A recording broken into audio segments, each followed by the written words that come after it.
Eden Koz here with Just Be, and we are about to take a spiritual boom. We are at an unprecedented time in human history where we are transitioning from 3D to 5D within the great spiritual awakening. This video and audio podcast is the place for you to find your truth beyond politics, your sovereignty, your voice.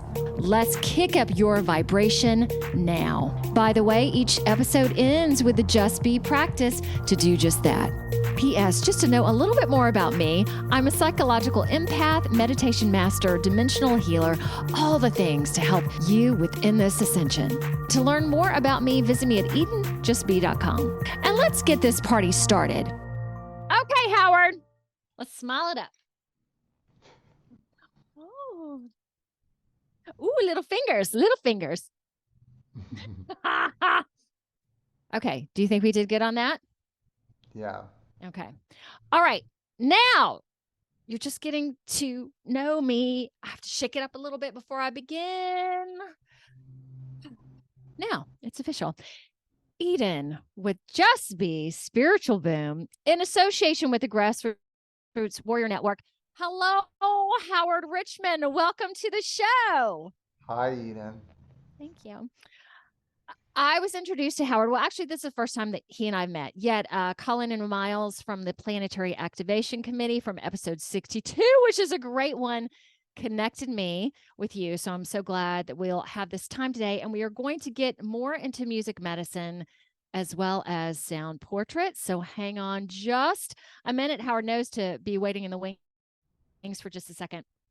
I want to encourage you guys, if you are listening to this on Apple Podcasts, please rate it, put some comments there. If you're watching it on YouTube, which is really interesting because YouTube is shadow banning me a little bit. I'm actually, every time I go, I've lost subscribers, which just cracks me up. So like it there. If you're watching it on Rumble or BitChute, like it, just put yourself in it, which I would appreciate that. And one other thing I want to ask of you guys, I am going to request to the listeners and the watchers to spend cash 1 or 3 times per week. All right, knowing that right now we are so digitally linked to banks and that sort of things and to phones that, and I also hear that our money is tracked, even the paper dollar is tracked. So there's a lot to this. Yet I feel good about requesting this for everybody, just to again get us away from our plastic way of living. Even though money isn't really real, it just right now, let's just do it. It feels good. So let me throw that out to you guys. Knowing I officially started last week, but I'm gonna really pump it up.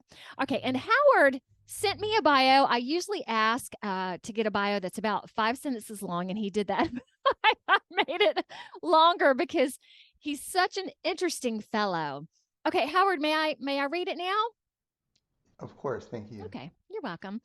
So out of California, Howard B. Richman is a pianist, composer, teacher, author, inventor, and empowerment coach. Since 1982, he has been a world pioneer in medicine music. For example, he is one of the first people to make the connection between mind, body, and sound vibration. He combines his music training with his channeling gift to create sound portraits, which you will get to see today because he's going to do one for me, which I can't wait. I'm so excited.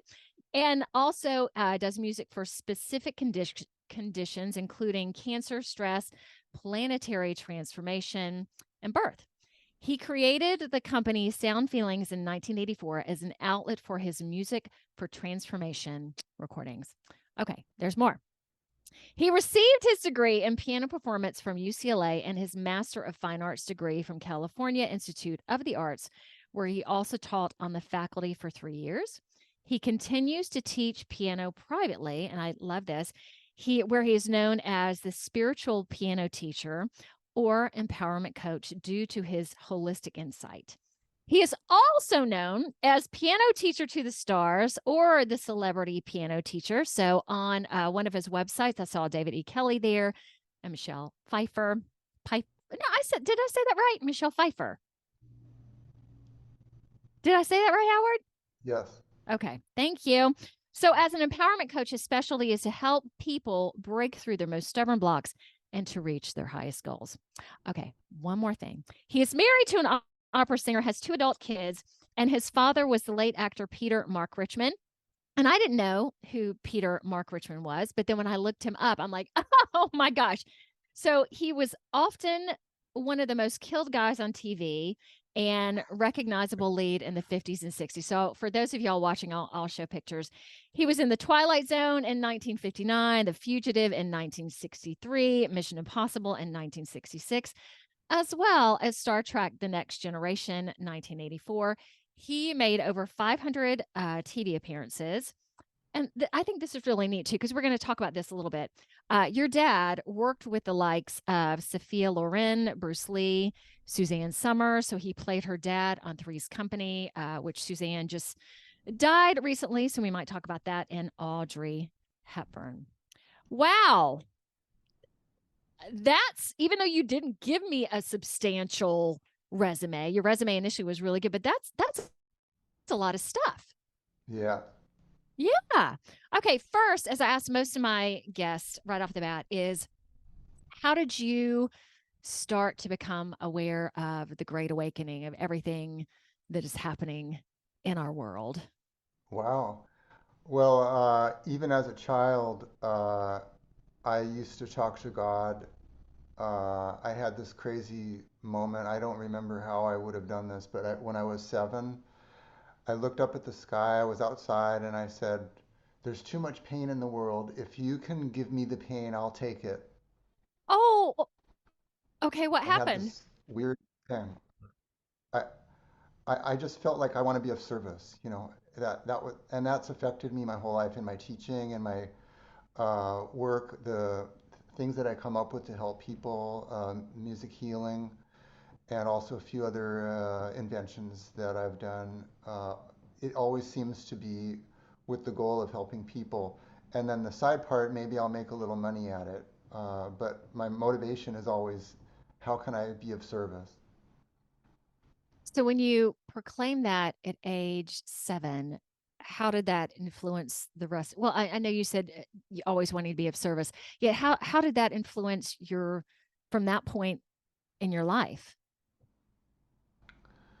Well, I'm the oldest of 5 kids, and I just, naturally growing up that way, you're kind of like the caretaker. So I, I was already involved with taking care of my siblings and, being like a secondary parent if my parents went out and stuff like that. So I was pretty good at it. As far as my awareness of the bigger picture, looking behind the veil, whatever you want to call it, because so many people are not quite yet awake.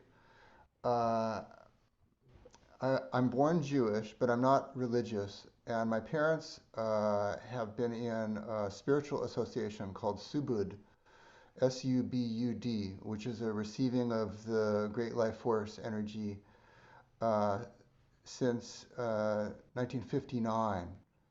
And I grew up with that, and when I was 14, I felt inclined to join officially myself.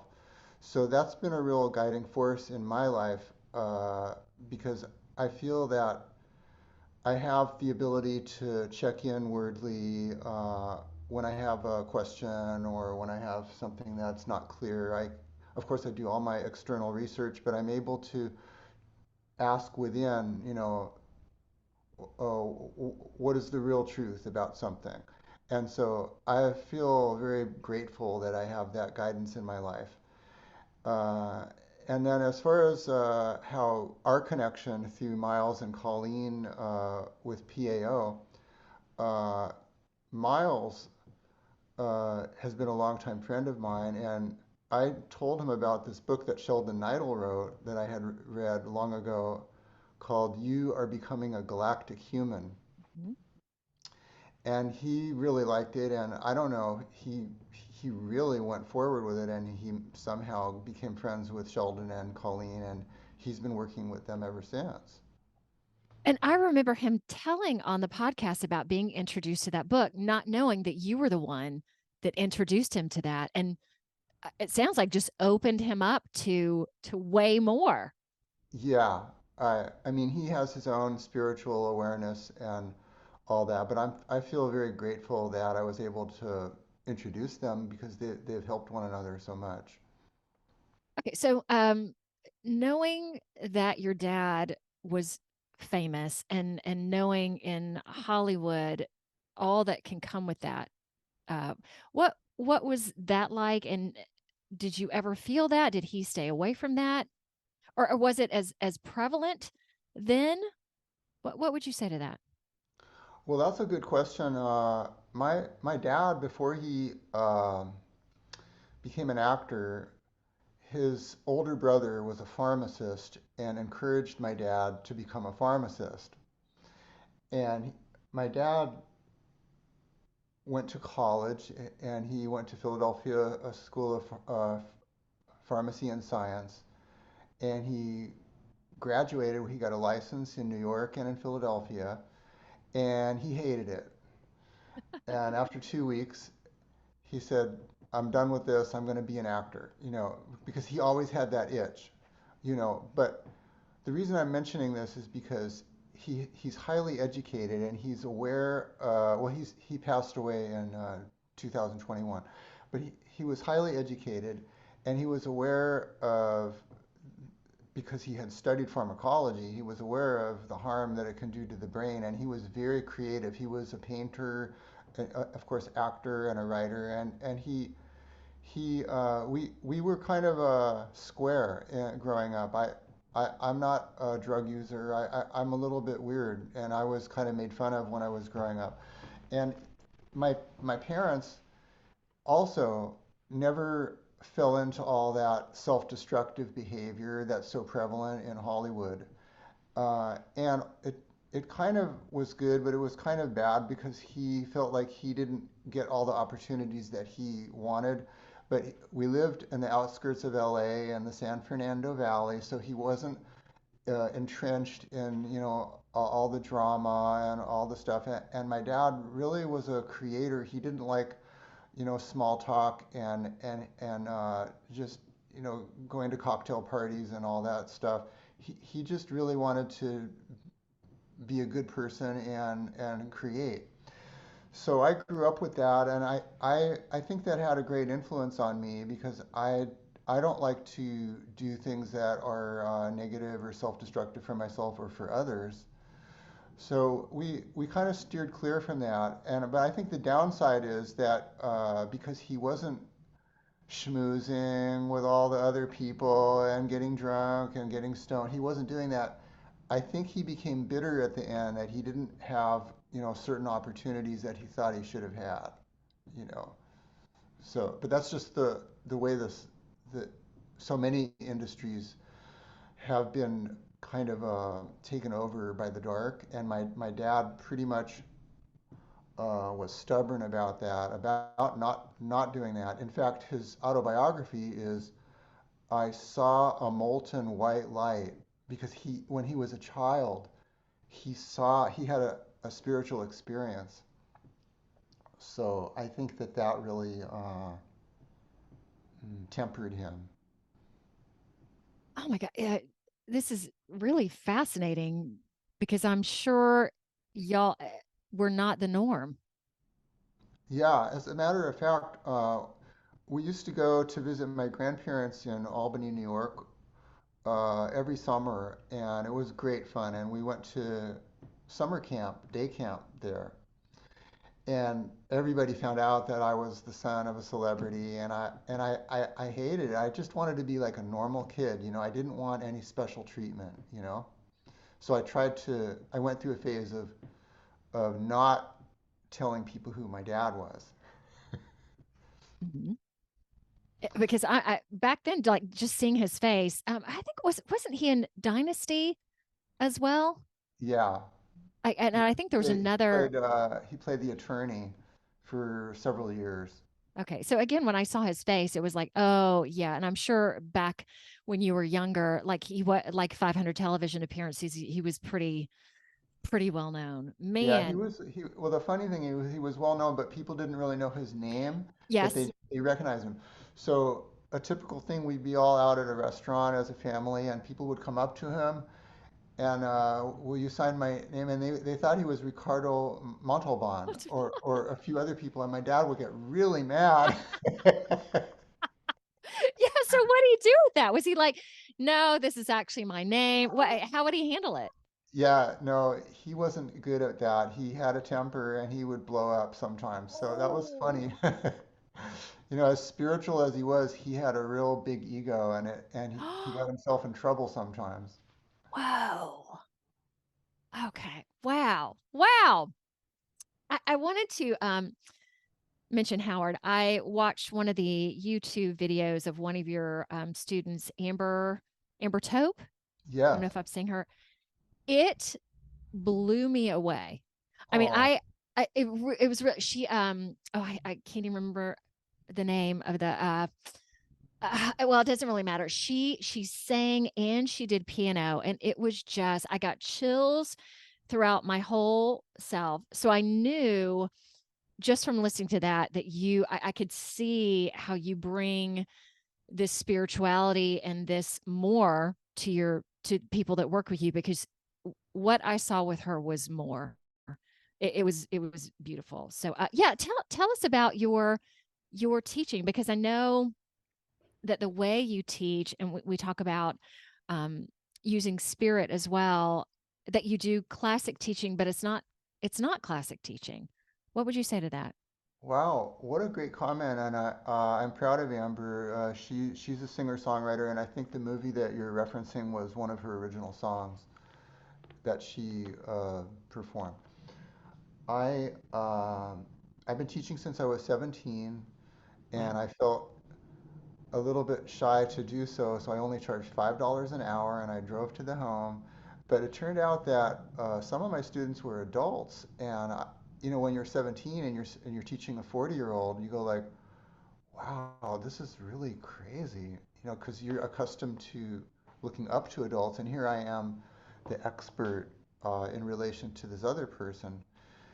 And over time, I realized because I had 8 of my own piano teachers and I learned so much, you know, it's a very intense process. I don't think anything's more intense other than taking ballet. I mean, it's a very intense training. I was practicing 8 hours a day for at least 15 years towards the end, Wow. uh, and pretty much became a piano robot. I mean, I, I was really thinking I was going to be a concert pianist, but things shifted in me and I decided I didn't really want to do that. But even though I had my training, I also had my intuition and I'm able to look at somebody and see what's the larger issue about their ability, why they're having a problem. Is it a physical issue? Is it a musical issue? Is it an emotional issue? Is it an expectation issue because they feel that they should already be better by now because they're starting as an adult? So many people have inhibitions or things that get in their way of their success. So I do have a really cool radar where I can just watch someone for 1 minute and I can immediately know, okay, you think you're having a left hand problem, but it has to do with a breathing problem. You know, I'm able to see what the deeper issue is, and then we work on that. And so it kind of reminds me of that movie, The Karate Kid, where the master is teaching the boy, you know, paint fence, you know, wash car, and he's doing this crazy stuff, and the guy said, "Hey, when are you going to teach me karate?" And then he realizes from doing all these experiences, he was highly groomed for it, you know. So that's kind of how I teach. I'm able to see what a fundamental issue is, and I zero in on that. And um, some people don't like that. They just want, you know, the instant gratification. But most people are appreciative of my approach because I can Well, really get because to both.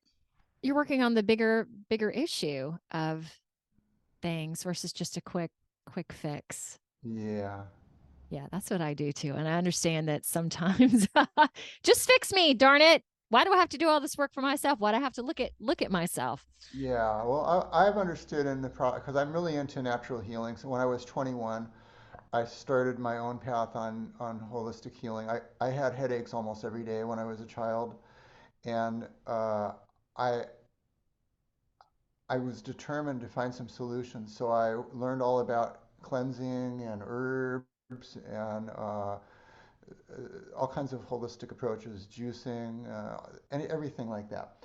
And so when I look at somebody and I can see that there's some kind of block on in their ability, I'm more looking at it in a holistic way, and I don't just do the piano. You know, sometimes there may be some extenuating circumstances that are affecting the piano. The piano is kind of like biofeedback because whatever you see a person having a problem with at the piano is like a microcosm for the rest of their life. And so you can almost use that as a barometer and say, well, what's really going on in your life that's affecting here? And then sometimes I help them with the larger life issues. You know, even though I'm not a psychologist, I can be very supportive, and then that will help them with the piano issue. Hmm. Can you talk about maybe one or two of your of people that you taught in terms of a great experience, like one of the best experiences you've had with a student? Uh, I had, well, it's hard to pinpoint, but something comes to mind. I had a student who was about 30 years old, total beginner. And you know, the myth is that you can't really get good at the piano unless you started when you were a child. And I hate these types of myths because I think that they're limiting. So Yes. he was uh, very successful in the financial world, so he knows how to focus. So he was determined to be amazing at the piano, and he wanted to be a film composer. So normally people have like adults, I would say, well, just have a half hour lesson once a week, you know, practice 4 days a week, be reasonable. But he wanted to have two 90-minute lessons a week, and he was practicing 6 hours a day. And so I said, well, he's really serious. Let me just really, really give him, you know, the high level training that he's asking for. And in about a year and a half, he could play all kinds of Chopin etudes and everything, you know, the high level stuff. And it was so gratifying that I could just pull that out of a hat. You know, I mean, I give him credit because he worked really hard, but that's very rare, especially when you're starting as an adult. Wow. So in a year and a half, would you say it was like he'd been playing for 15 years kind of a thing, Right. or I am saying that. wow. Yeah. And another few people I've had, because I'm very aware of the emotional trauma that a lot of us experience in life as a child and or relating to the piano. So if you're forced to do a recital, or let's say you're forced to play the piano, which I don't agree with, you're forced to take piano lessons.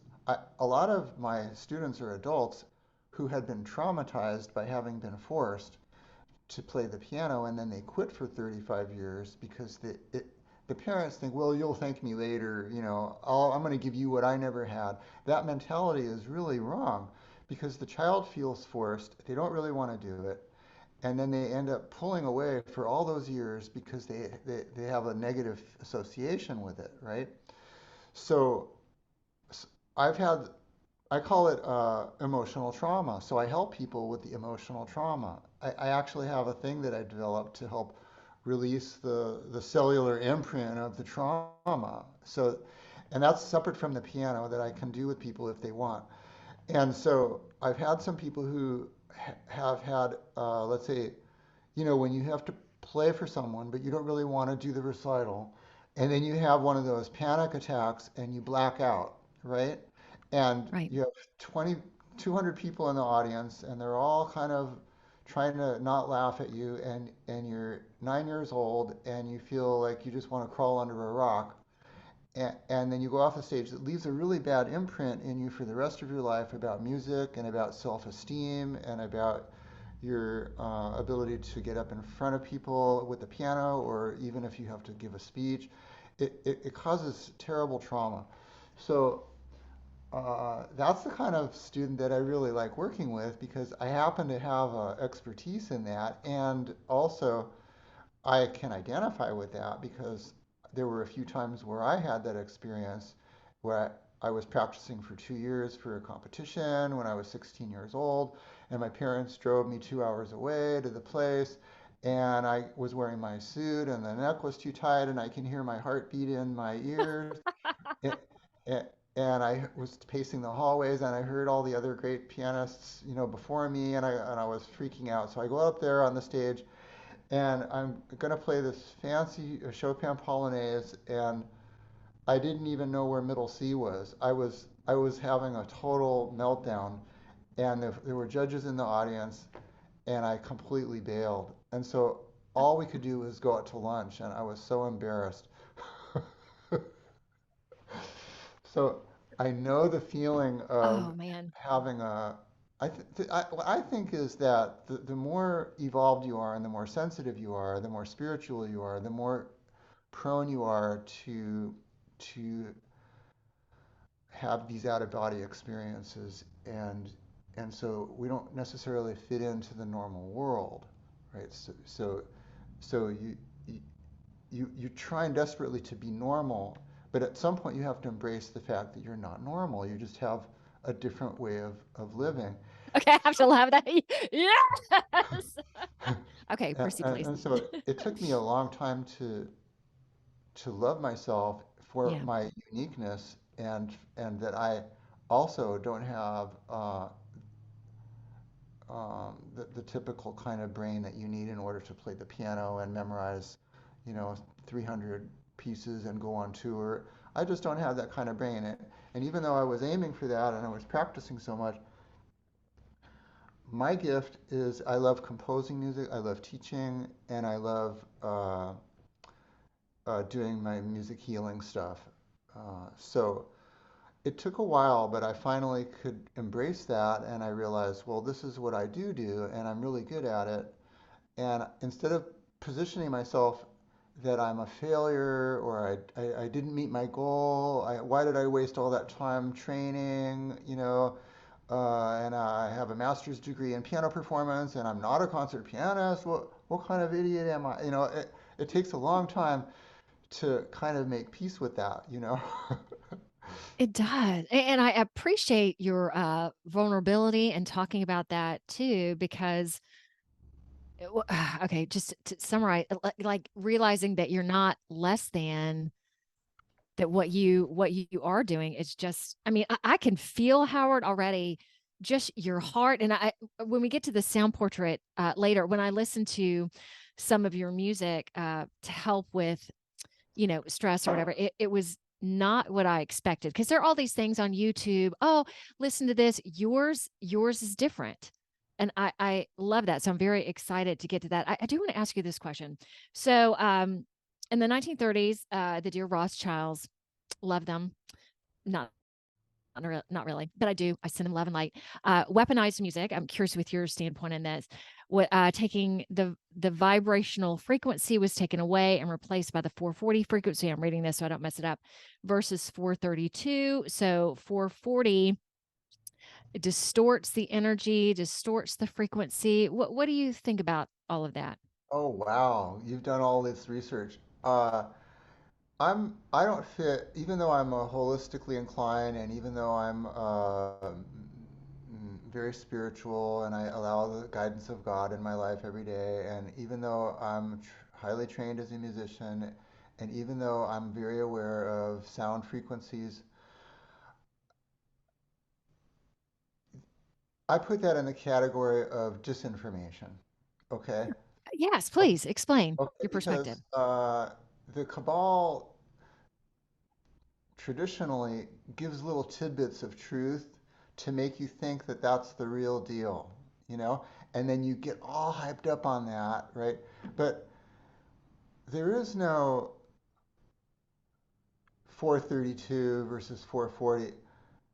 We are all unique beings and we all have our own frequency, right? Each person has a unique frequency. So the idea that it was the original frequency of 432 that Beethoven had was distorted, uh, it, it yes, maybe there was a standardization, but in Europe they do 444. I mean, there's still gray areas, right? Right? Yeah. And in well, that's just the tuning of one note. That's the A. And then they reference all the other notes against that. But if you talk to a piano tuner, they don't tune properly. They stretch the tuning so that as you go lower and as you go higher, it's not just exactly this is the A440 and this should be A880 and this should be twice that. No, as you go out into the higher and lower octaves, it's a parabolic curve. So the highest A on the piano is not 4 times higher than this. It's actually 4.5 times higher because over time our ears want to hear it a certain way, right? So there's already a distortion. But if you go back to listening to just intonation or mean tone tuning, where they had on harpsichords in the 1500s, and there are some die-hard people who are purists about that, it sounds awful because because we're accustomed to the stretch tuning in our modern society.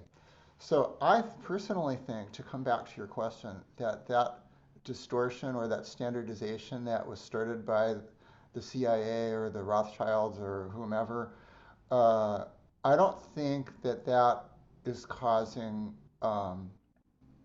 the illnesses and the mind control that those websites claim.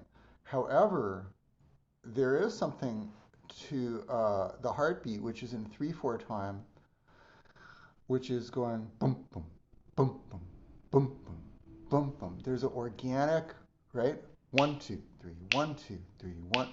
And when you listen to rock, where that's 4/4 time, and you have the emphasis on the place where there would be a pause. So instead of bum bum bum pause, it's boom boom boom. So there's certain music. Not that I don't like rock music or pop music with a heavy beat.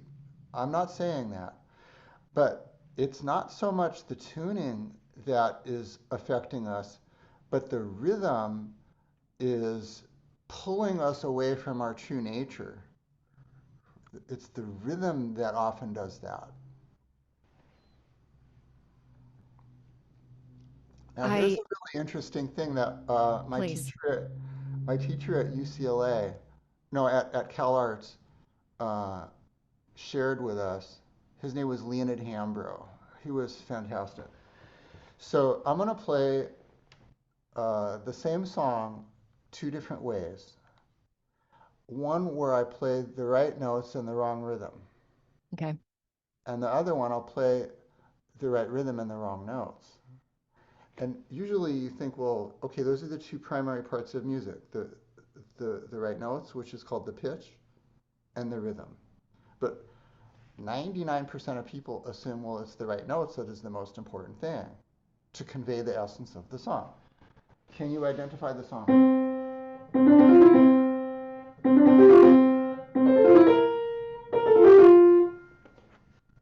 No, I can't. Now I'm going to play all the right rhythms, but the wrong notes. Okay.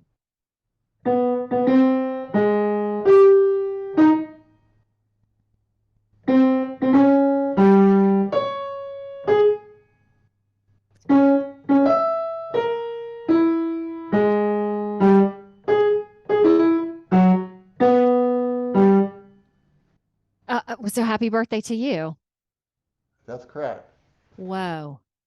So what does that tell us? It tells us that the rhythm conveys more of the essence of the music than the notes themselves.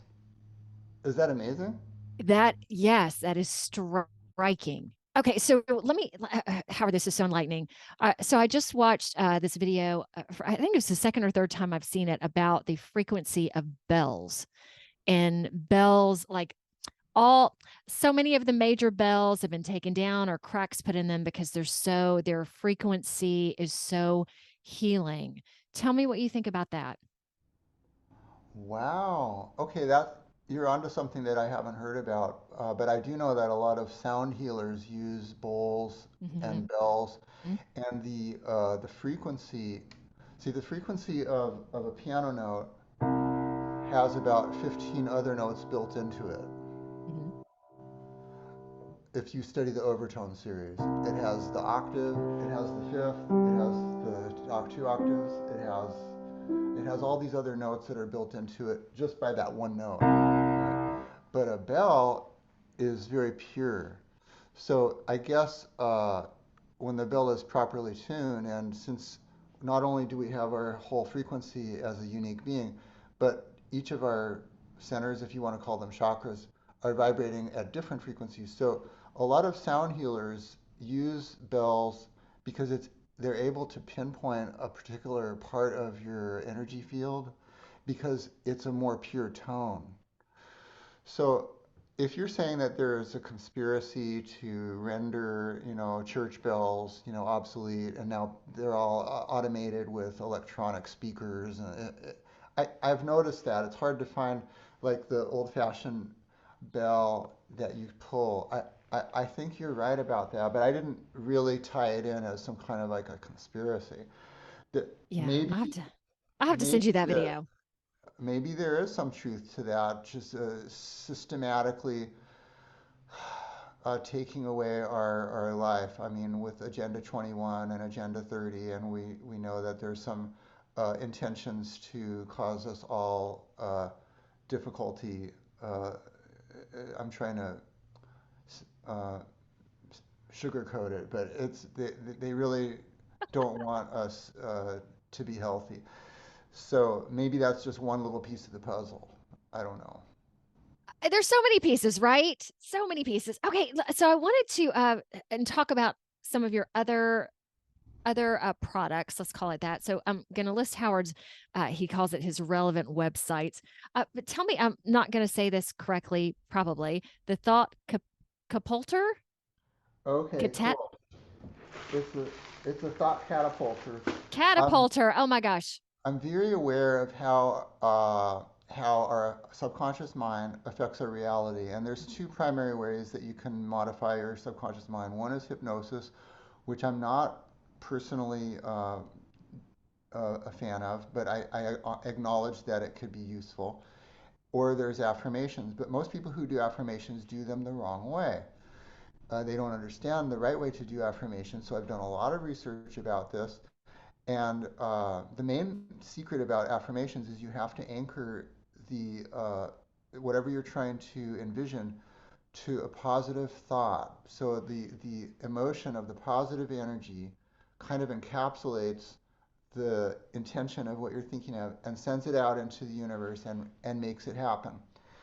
But I thought, because I've been working with people for a long time with this type of thing, aside from teaching piano, I help people break through their blocks. And I wanted to create something that would be mindless that you can wear on your body. So I invented a little pouch that has a magnet, a really, really strong magnet inside. I mean, Okay, so those who are listening, there Howard is pulling out. You heard the wrestling. He's pulling out a a literal really, pouch. It's blue. It's cute. really, really strong magnet inside. It's a Okay. neodymium magnet, and what happens is you Okay. put these What kind of magnet is it? neodymium magnet. All right. What does that mean? I don't know why they call it that, but that's the strongest magnet possible. Oh, And then okay. and then we Strongest. have these card sheets that you cut up, Hmm. and you choose which ones are relevant to you, and Okay. you put them in the pouch. And in the pouch, the magnet, my theory is that the magnet cross communicates between the subconscious and the conscious on an interdimensional level, right? So the magnet is magnifying the intention of the thought on the card, and you can write your own cards also. And either if you have a pocket, you just put it in your pocket along with the magnet and the cards, and you close it up. It's Velcro, and or you can use your own chain, or it comes with a elastic thing that you can strap around your leg or your arm, and you wear it. And so I've had people have all kinds of breakthroughs with their abundance issues, with their weight issues, with their health issues, with finding a relationship issues, just from wearing the little thing that's kind of mindless. And it's in a way it's effective because sometimes when you are doing an affirmation, you inadvertently are saying, well, I want to find the man of my dreams. I want to find the man of my dreams. But you subconsciously are thinking, I don't have it. I don't have it. I don't have it. And you're ending up sending them the exact wrong message. So when you do it in a nonverbal way, like something like this, where you're not attached to it, it still can have the benefit of it without you inadvertently repelling it. So simple. And what were some of the affirmations you had written on there for those who aren't On the watching? website is thoughtcatapulter.com. On the website, it goes into great detail about what each affirmation is good for, uh, and what is the antidote of, right? I am grateful for all my experiences. So the thing is that when you create an affirmation, you're not supposed to use negative words, right? So basically, what I want to say is, thank you, universe, for all the crap I've gone through. I want to say that, Right. right? To express that I'm grateful for that so that I can feel deserving of something better, right? But I don't want to call it in a negative word. So I'm going to say, thank you, I'm grateful for all my experiences, right? Money is this particular sheet is relating to abundance, but it doesn't really mean abundance only for money. It could be abundance of love, abundance of health, abundance of opportunities. Money is attracted to me, and I am attracted to money. I deserve great abundance. I am super successful financially. I easily manifest great abundance. I am proud of my decisions. So I have a little explanation of what each of these are the antidotes for. So I am proud of my decisions is crucial That's a because big one. Holy because smokes. basically what that's saying is I don't give a crap what people think, Mhm. right? And our self-judgment and our doubts cause us to miss opportunities and to push away abundance because somebody else's comments are affecting us, or their jealousy, or their judgment, right? And so when you say, I don't want to say, I don't care what people think because that sounds negative, right? I am proud of my decisions puts it in a positive light, right? So there's a bunch more on here, but I can send you the link to the affirmations. Okay. And actually, I think I have that. I will make sure that that is on there. Uh, can we also go in? And after this, we can go into the practice because the sound portrait is very, very exciting. Tell me about your stress unlocker. Oh, that is a very new product that I've been working on with my friend Edlena Selman. She's very, very intuitive, and so we had this inspiration to create a product to help people with pain and anxiety. And uh, it looks like this. Just reaching at it again. Each one is each one is individually cast. It's cast in iron. Okay. So it looks like a Uh, key. it's a key, the stress unlocker, and it's a key. It's like unlocking your stress. It's cast in iron and then copper plated. So the iron absorbs energy. Like if you have a lot of anxiety or worry, it'll absorb it. And the copper, when you hold it in your hand for 10 minutes, is known as an electrical conductor, right? but then she has this process that she does to put positive energy into these. So it's not just the iron and the copper. There's another kind of a etheric quality to it. So I've already had great responses with these. With people are one person used to have bad dreams every night, nightmares, and she puts it under her pillow and she stopped her nightmares. Right. Oh, Another person had incredible anxiety that she can't even walk out of her house, and she leaves this in her shoe or in her sock, or she puts it on like a necklace, and she feels like she can face the world. So oh. I'm very, very grateful that we came up with this. The stress unlocker. Yeah, the key to unlock your stress. And I right now there's so much around copper and a lot of the organites that I have, coppers in them. I think that's I call him the wizard. This one guy I utilize for holistic health, like copper. What?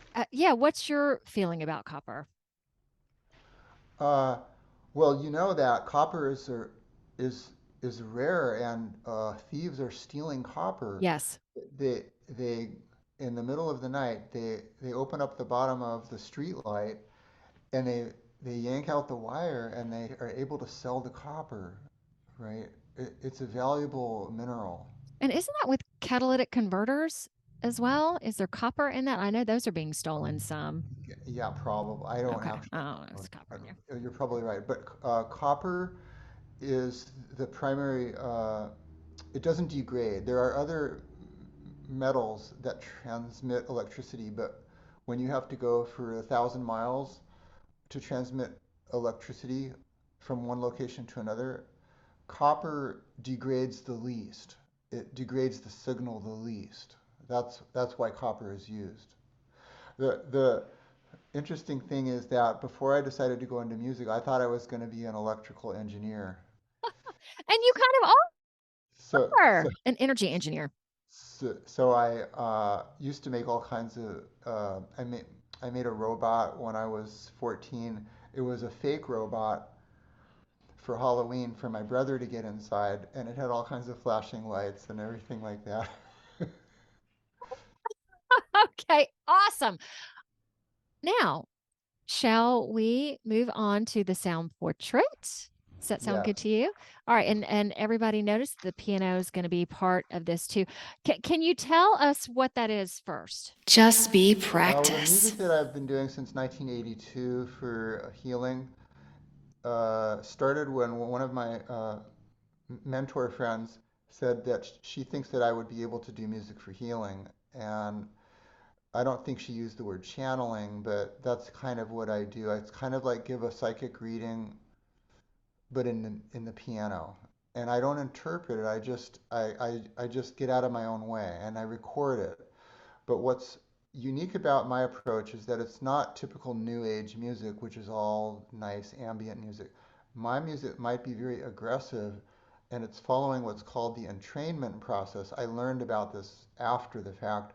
The ISO principle, or the entrainment process, where it will first mate with or match your current block, and you might not like the sound of it, but as the music gradually unfolds, there's a shift that happens on a physical, emotional, intellectual, or spiritual level. And if you hear it, say, once a day for 30 days, there's like layers of an onion where you can get deeper and deeper.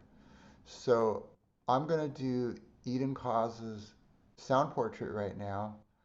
And they usually take between 5 and 10 minutes. Okay, Uh, and so I don't know how it'll sound until we do it. and I'm very grateful for this, by the way. All right, ready. So I'm going to take a minute to get in the right state, and also I'm going to turn on my recorder. So Okay. I'll send you a quality recording when we're done. Awesome. I'm going to turn off my mic. So if I forget to unmute it, let me.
Well, here we are.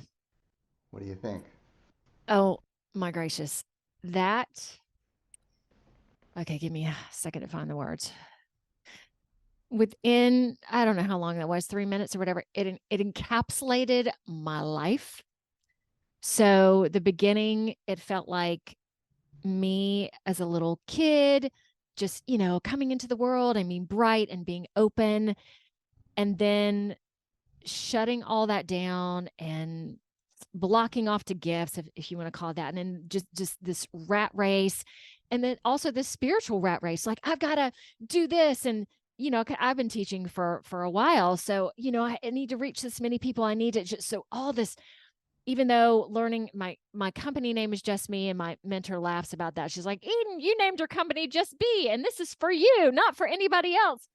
So just trying to help people, to, I've got to do this and I've got to do that. And then the end of it,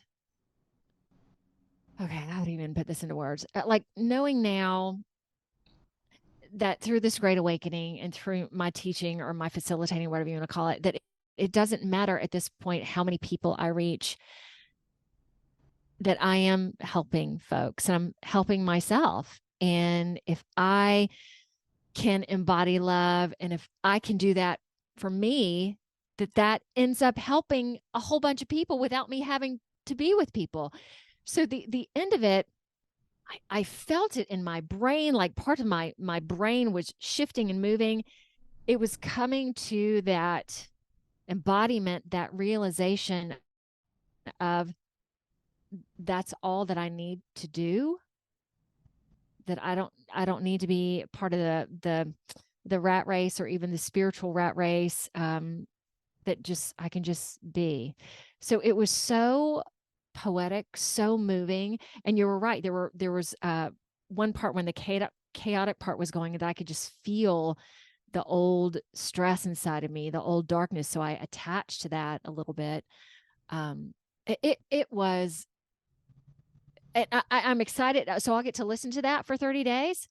Yeah, I'm going to send you the MP3 and then you with instructions, and then you'll Okay. be able to hear it repeatedly. And so you may not have the definitive response, like a real healing effect, until like the 11th day or something like that. But each time you experience it, it'll be different. Ooh, Sometimes you might have like a emotional reaction. Some you might feel like tingling in parts of your body. I'm feeling that right now. We all have different blockages, and so if you welcome it, the music vibration and the intention of the music vibration to mirror who you are and to help hold a beacon for what your potential is, will kind of trigger you and help you shift. It's not that the music is doing anything. You're your own healer. The music is just kind of like a catalyst. Mhm. Is basically what it is. It felt like an exact mirror of me, who I've been, who I am now, who I will be. It was like the story of my life within a couple of minutes, and I really closed my eyes too, to attach to that, to connect with you, so it would just flow from you easier, more easily. It was amazing. And I again, such gratitude, because I feel, I'm going to close my eyes again, for I feel like I so need this right now. So you're such a gift to me. And again, that's what one of the things I love about this podcast show. So I've been doing it for 2 years now, Howard. It's such a gift to me. So yay. I hope it's helpful for you guys too. But every part of me says I keep doing it, and just to get to meet Howard today, which was just awesome. If people wanted a sound portrait for themselves, how would they do that with you? The best thing is to go to my website, soundfeelings.com. S like Sam, OUND, feelings, like how are you feeling, plural, soundfeelings.com.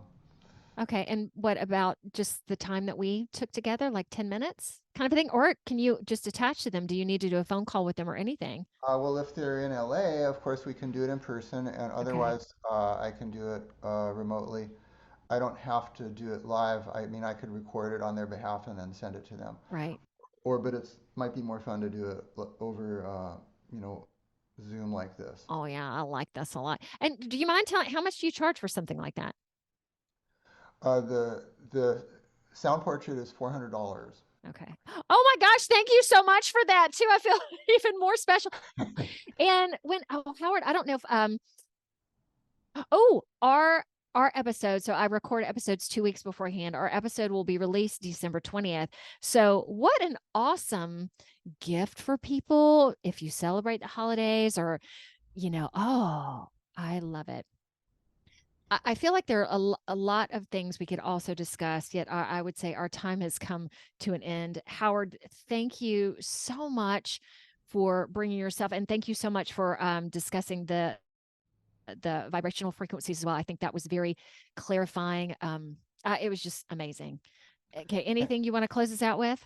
I love what you were saying at the end about how you might be conflicted about wanting to reach a lot of people, but you also want to just work on yourself. Mhm. And I I have I think all the healers in the world have that. We we want to touch people, but we also want to keep our integrity. So what I've understood is that just the fact that you are working on yourself and you're being the best that you can be, that subconsciously will affect others, and you don't really have to worry that you want a larger audience, or it's just the people who need to hear you will find you. That's what I feel. Like it's they say as above, so below. The the microcosm of your shifts that you're going through will ripple out into the world. That's for sure. And yours too. All right, California man. Thank you so much for all of your composition of yours, composition for the piano. Yay. All right, everybody. Howard, if you can stick with me for just a second, we'll see you next week. Bye. So cool of you to be here. I went from being off most social media to being on Facebook, Instagram, LinkedIn, or True Social, and you might be watching this on YouTube, Rumble, or BitChute. Or you might be listening to this on Apple Podcasts, Google Podcasts. I'm on over 19 directories at this point. So connect, comment, subscribe, like. Oh, and my intention is to have a new episode out Wednesday of each week. Oh, Lordy, more to come.